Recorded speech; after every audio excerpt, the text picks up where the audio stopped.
আসসালামু আলাইকুম। আপনাদের মাঝে আবারও একটা ভিডিও নিয়ে আসলাম। তো এগুলো হচ্ছে আবাসিক হোটেলের কাঠ। এই ছেলেটা আর কি এই কাঠগুলো রাস্তাঘাটে ফেলাই দিয়ে যাচ্ছে।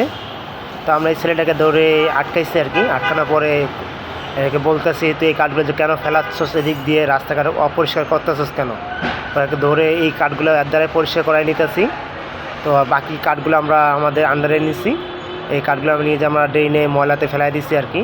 তো এই ছেলেটা রাস্তাঘাটে এরকম ময়লা ফেলাই দিয়ে যাচ্ছে আর রাস্তার পরিবেশ নষ্ট করতেছে। মানুষের চলাচল করলে মানুষের চোখে খারাপ লাগে। তো ছেলে মেয়ে ভাই বোন আত্মীয় স্বজন চলে আমার সাথে যায়, তো এই সব কাঠ দেখলে সবার খারাপ লাগে। তো এরকম আর কি রাস্তাঘাটে ছেলেরা ফেলাই দিয়ে যায়, দেখতেও খারাপ লাগে। মানুষ ভালো করে হাঁটতে পারে না, মানুষের মনে অনেক রকমের চিন্তা ভাবনা থাকে।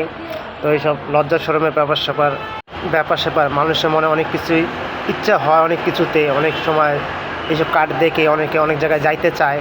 তো এইসব পরিবেশও নষ্ট করে, আবার রাস্তাঘাটও নষ্ট করে। তো এই জন্য আমি ছেলেটাকে ধরে বকাবাজ্য করে রাস্তায় আর কি ফেলাইতে না করছি। ছেলেটাকে আরও একবার ধরছিলাম, তাও এরকম করে, মানে এরা সব জায়গায় রাস্তাঘাটে এইভাবে ফেলায়।